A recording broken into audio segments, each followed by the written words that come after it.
All right, so I'm gonna start this video off, you guys, and it has been a crazy time getting our Corvette Z06 ready to be here where I am right now. So good news is, I guess a bit of a spoiler alert, yes, we made it, but this is me frantically working and filming the whole process of me getting our Corvette C5 Z06 ready to come here to LS Fest. I ended up completely rebuilding the T56 transmission. It was popping out of first gear and there was just a bunch of other issues. I completely rebuilt the torque tube. The torque tube bearings were completely shot out of it. So we rebuilt the whole transmission with all new bearings and new components inside the transmission, whatever we needed to change, and got the car ready. But let's get straight into this video. You guys can kind of see, I started filming without even recording an intro, so now I'm doing it here. We're here in Fort Worth, Texas, just beside the Texas Motor Speedway for LS Fest this weekend. So if you guys are in Texas, come hang out. We're gonna be there with the booth. We're gonna have shirts, hats, all sorts of merch for you guys. I'll be out there at the booth, racing the Z06. Let's get into today's video. And then check out this freaking hotel that we got, you guys. So we just checked in here. This place is awesome. Nice day too out here, but just got checked into our hotel. I'm literally editing this video for you guys right now. All right, so check this out. I'm just disassembling this torque tube here, and it has this massive snap ring, and all my snap ring pliers are too small. So I modified these needle nose vice grips. And what I actually did was I put it in there, and then I actually turned the adjuster once I got it locked on there, but I had to grind down the tip so it would fit in there, and was able to take this out. So now I can hopefully get this out so we can order parts, because even though I can order the right tool, this is Sunday night. We got to leave for LS Fest in like 1 week, and I want to make sure I can at least order the parts today, if it's Amazon Prime or whatever it is. So now I can get this thing out of here. All right, so we got the whole Corvette essentially a million pieces now. This was the reason why I wanted to take it out, because I could feel the play in this bearing, but I could also hear it. Like, listen. So that bearing is definitely on its way out. The Guibos, not the Guidos, but the Guibos are actually not bad. They're not like terribly beat up or anything. So made in Germany, so they're original stock ones. This little deal is kind of just, apparently if you over rev it and I guess start bowing the drive shaft, this will rub on the inner tube, so that's kind of doing its job. And then the bearings on this side also feel a little stiff. So these don't feel the nicest. And my Guidos on this side is actually in decent shape. So I do want to try to get bearings for this though, because hearing that one, it's not that confidence inspiring, so try to get a little bearing kit going here. All right, so we pressed off that bearing there, and then I just pressed this one off, you guys, and check this out. So it was already failed. That bearing had failed. So this was just laying inside. You can see it was getting all nasty in there, and like, look at all the debris and chunks that were floating and flying around in here. Not good.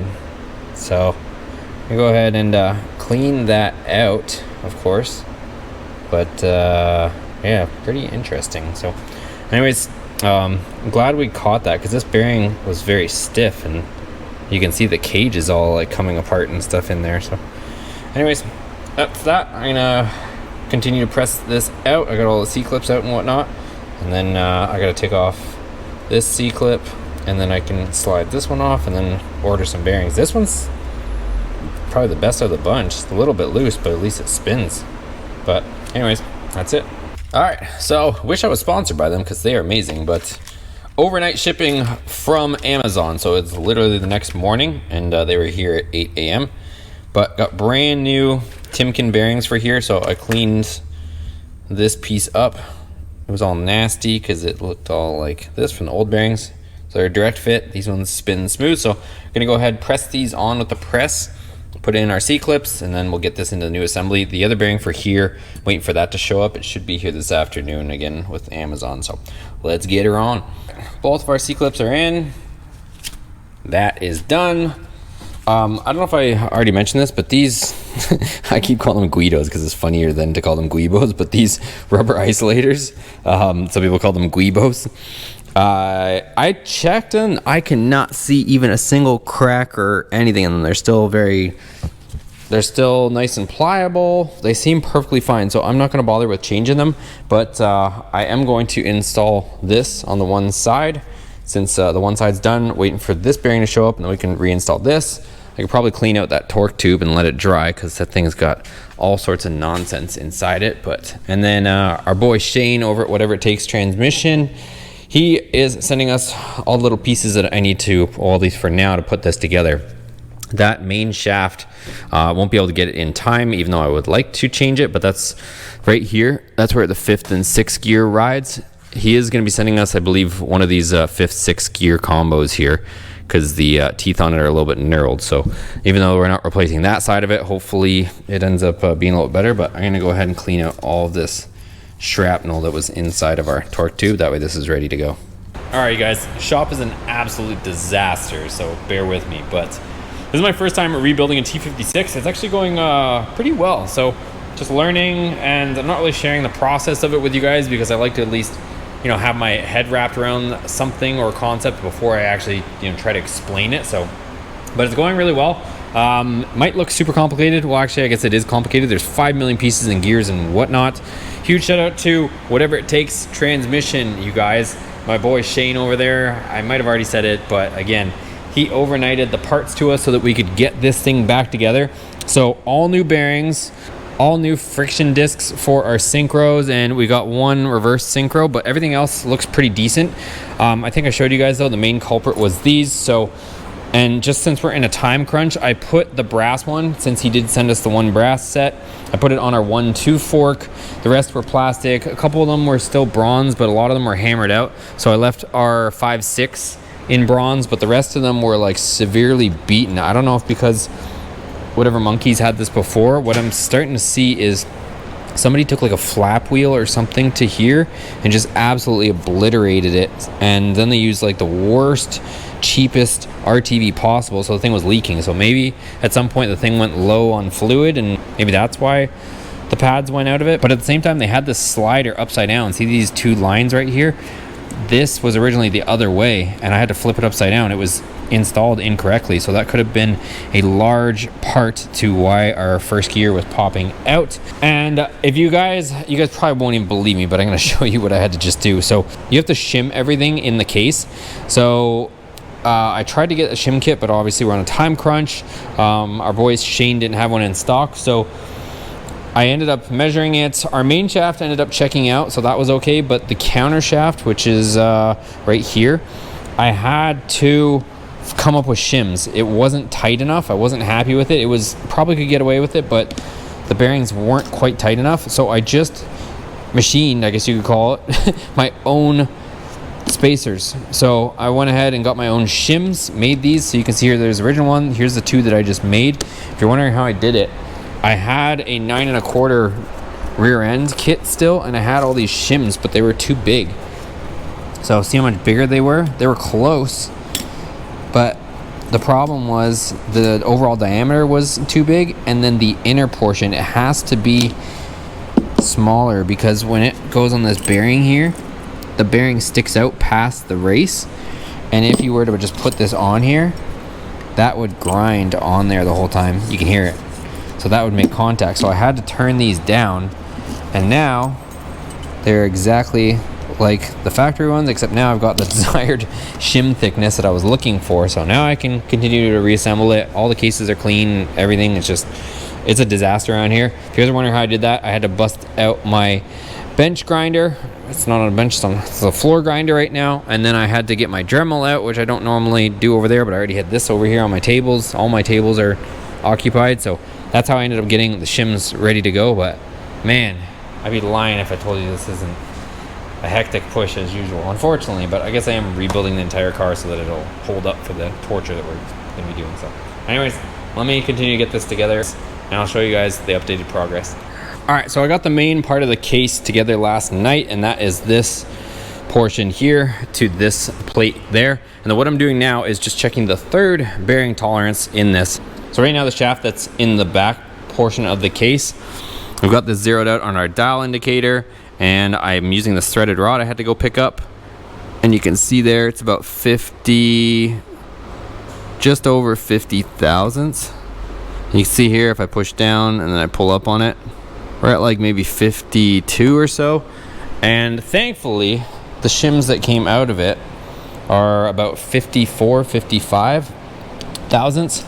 So that should give us the perfect preload on that bearing. So now I don't have to make up any more shims. I can take this all apart, put it back together, and know that we've got proper preload on our 3 shaft assemblies that we need to preload. All right, check it out, you guys. We got a disaster over here, but all the parts are gone. Those are all the old pieces and parts. We changed out this gear, our 5.6, replaced it with a brand new 5.6 in there because the teeth on the inner side were gone. Like I said, I wanted to do the main shaft, but couldn't get our hands on one, but it actually pressed on really nice. So the gear itself must have been worn out because this was a nice press fit back on the main shaft. So that's a good sign there. So everything's in, everything's good to go. I'm gonna go ahead and put a little bit of oil on this bearing here. Everything else is already lubricated. And then I can just clean up my surfaces here, and on the case here. And then let's put this thing together, seal it up, and we have a done transmission. New bearings, all new seals. I'm really excited to get this back in the car. Okay, so what we are gonna do is we've got this QuickTime bell housing here, and the Corvette sits extremely low, and it has this bat wing, they call it, oil pan on it. But what I've seen a lot of the guys do on the forums is they'll actually trim the bottom of this.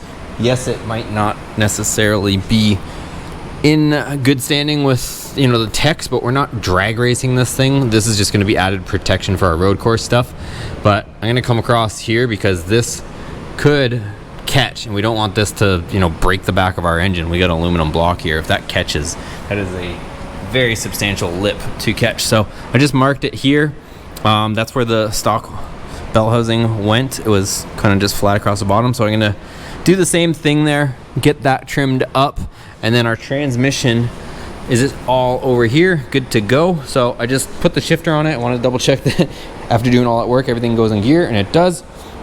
But I'm also waiting for these linkages that I found online. See how much slop is in the shifter? Like, see that? That is because of there's 2 universals, one here and one there, and they're like extremely loose from the factory. You can hear this one chanking around.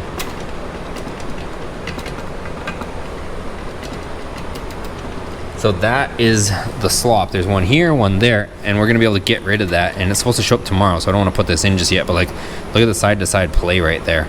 So, and even a little bit of forward and backward. So, and I got a brass cup for underneath our Hurst shifter too, so that should tighten all of this up.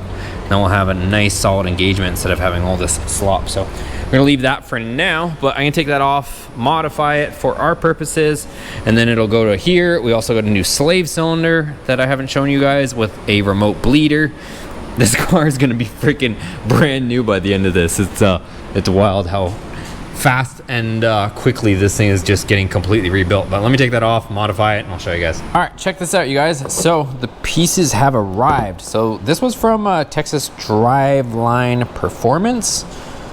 Super cool dudes, actually. They actually have another part that I'm probably, when I go to LS Fest with the car, we're actually going to stop by there because I was asking him about one part, and he thought it was really interesting, the part I was asking for, and he actually is going to make one or order one for me. So pretty cool. But what these are these are the universal joints, and these ones have 0 slop in them. And then I also have a brass isolator cup. So let's go ahead. I'm going to show you guys one last time how loosey-goosey this is. Like, look at that. You can hear it.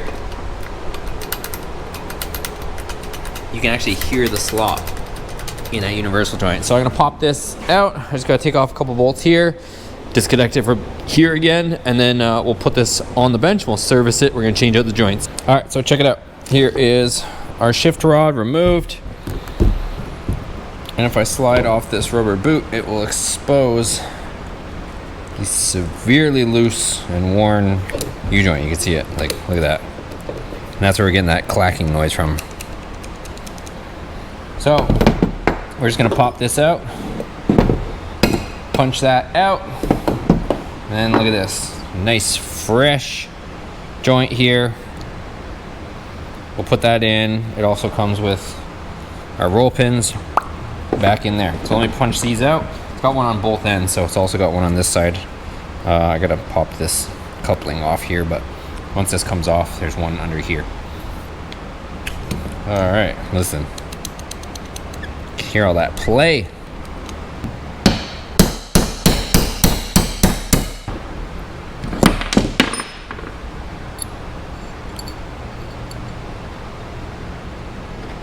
What the heck just happened there? You guys see that? It just fell apart. That's crazy. I didn't even knock that out. That roll pin just slid right out of there. Look at it. So this was originally in here, and this pin was so worn it just slid right out. Look at it. Oh my, so worn.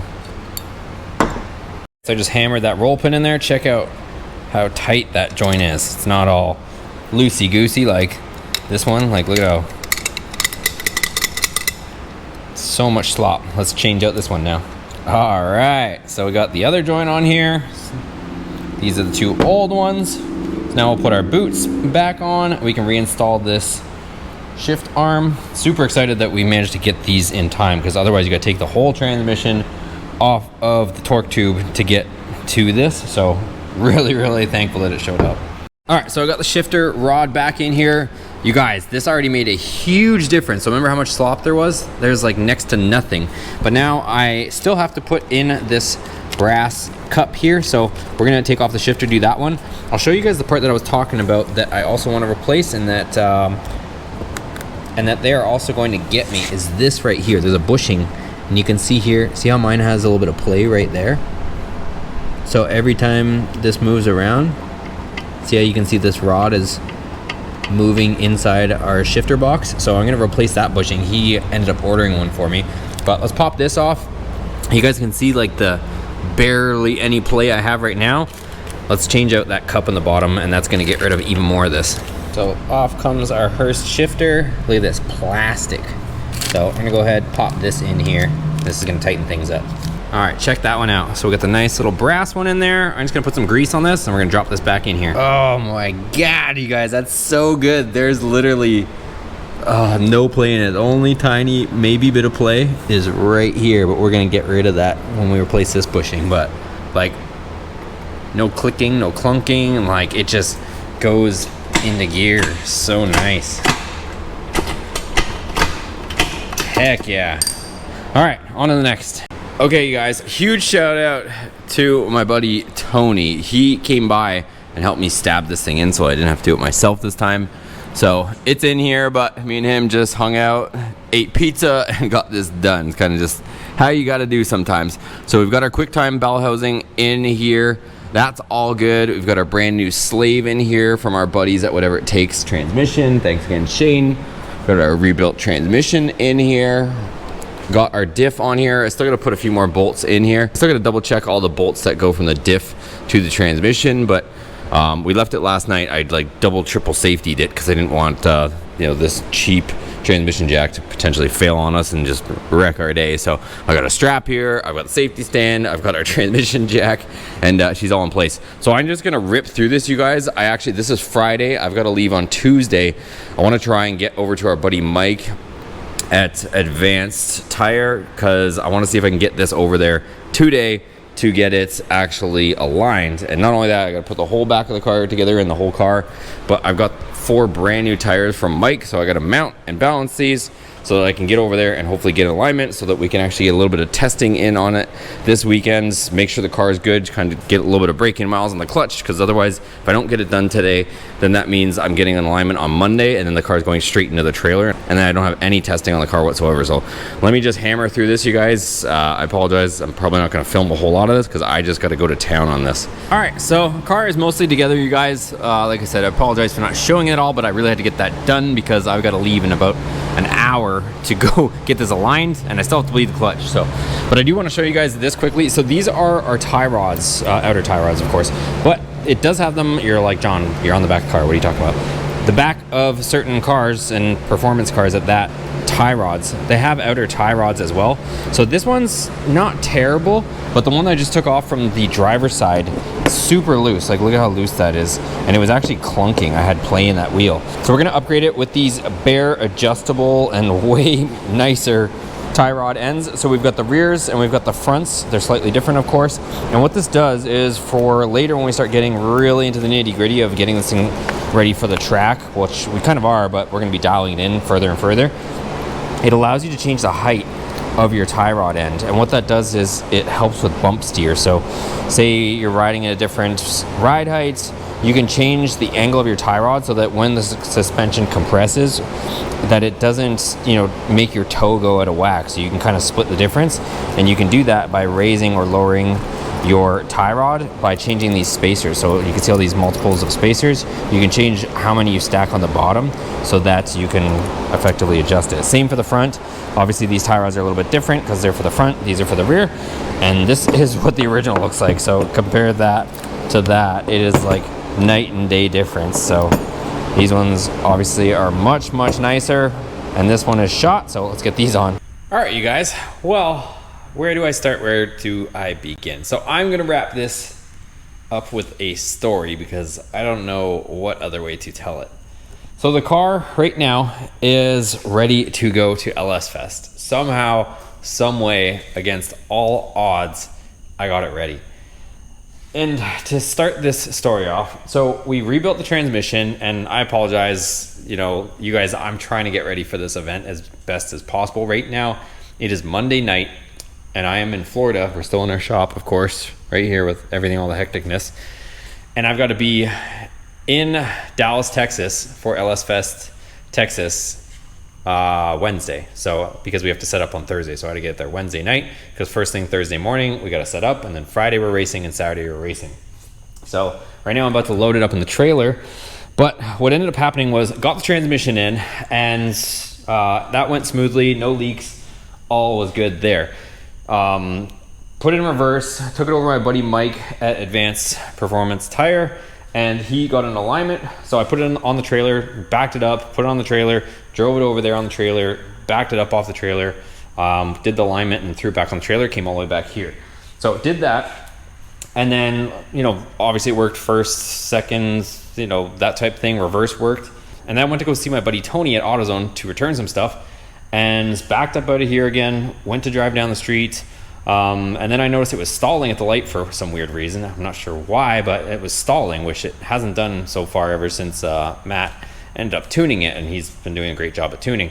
So it was stalling. Anyways, I get my buddy Tony to push me out because I had no reverse at that point. So go to leave AutoZone, no reverse. I drive back, I notice the speedo's not working, and then do a little bit of research. I looked at all the plugs on the transmission, everything was plugged in, and then I remembered that there was one plug on the top of the rear diff, which was my speed sensor, which is why I had no speedo. And then I saw people saying that, you know, because they had no speedo, they couldn't put in reverse because the computer didn't know to disengage. There's a solenoid on this for reverse lockout so that you don't accidentally put it in reverse when you're going for fifth, you know, top of fourth to fifth. So there's a solenoid to keep you from going into reverse. And the computer wasn't allowing that because it didn't know how fast we were going. So once I plugged that in, I'm thinking, okay, I'm going to get reverse back. No reverse. I changed shifters, still no reverse. I tried putting the stock shifter on, take the Hurst one off, still no reverse. Anyways, I saw somebody on the forum said I had to drive 25 miles before the shifter or my reverse came back. So I'm thinking, that's stupid, but whatever. So anyways, I take it out for a drive, still no reverse. And I'm thinking, whatever. I'm about to head back to the shop here. And I'm like, let me go for a little bit longer drive. Maybe, you know, who knows, right? So anyways, I'm driving it. The car completely shuts off. And I'm like, what the hell? So it shuts off. It dies on me. I'm stranded on the side of the road. The car won't start. I got no fuel pressure. All of a sudden, I'm bored because I can't do anything. My buddy Tony had to come and pick me up so I can come and get my trailer to go pick up the car. So I'm sitting there bored, whatever. I'm like, I wonder if I have reverse. Sure enough, all of a sudden I have reverse. So it took me a while of driving for the computer to finally realize, hey, let's give this guy reverse, which is just GM stupidness, I guess. I don't know. So then we have reverse. I come all the way back, test the fuel pump. Our new fuel pump that we just put in, the Racetronics one, the high pressure fuel pump, that crapped out on us, and that's why the thing, you know, ended up stranding us on the side of the road. So I got to take out that fuel pump. Come to find out, I guess a lot of these fuel pumps are failing, so then we ended up having to scramble last minute. I order a Aeromotive fuel pump off of Amazon. I'm just ordering all these fuel pumps to find out what, might fit, because I'm not sure. So I ended up doing that, making my own fuel pump, putting it back in the car. Then the car gets running, and then I drive it all the way back to Mike at Advanced Performance Tire. It's an hour all the way to Tampa from here, 40 minutes, an hour, depending on traffic. And then everything works flawless. We double checked the alignment. I got them to balance my tires. By the way, you guys, I got the meatiest tires ever. So these are a square setup, meaning we have the same wheels on all 4 corners. So we've got 18 by 10.5s on all 4. So we've got, these are factory Z06 wheels, but we've got rears on all 4 corners. These are 315s, you guys. So we've got Yokohama Advans on here, a 200 treadwear, super sticky tires, but 315s on all 4 corners. So this thing is gonna be sticky. So plus, I haven't even shown you guys the other videos, but we have all the ride tech stuff on here. I got to get to editing, but I've been trying to get ready for the event. So I got all the ride tech sway bars, coilovers, Delver and bushings, everything is on here. And the car's working awesome. There's not a single drip underneath the car finally.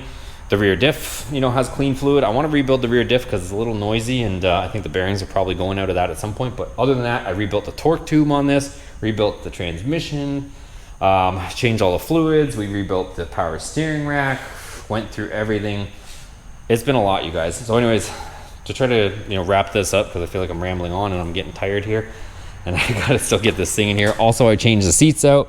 I ended up putting a large seat here because I was finding I was a little bit cramped in the medium, so got that in here. I still have some stuff that I wanted to do, but I'm just running out of time at this point. Obviously, I wanted to put the new AEM boost gauge in here, but just with all the other headaches, I haven't gotten a chance to. Also put new lug nuts on here.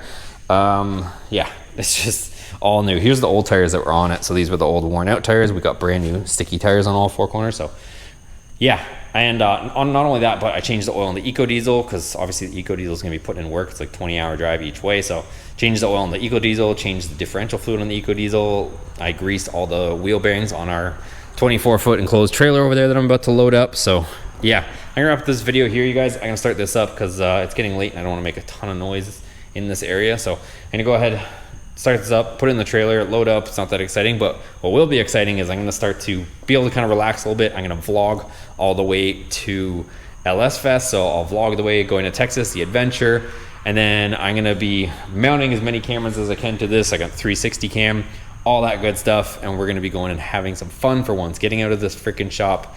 And it's been 95 degrees. My AC stopped working. The AC guy just came here and he fixed it. It was the TX valve or whatever that lets the refrigerant into the actual coil over there. It was stuck or something. So I had no AC working in 95 degree weather in here. It's just been crazy, you guys. So anyways, give this video a thumbs up, you guys. It helps support the channel. Share this channel with anybody that you think would be interested in all this madness. And as always, thanks for watching, and we'll see you guys on the next video.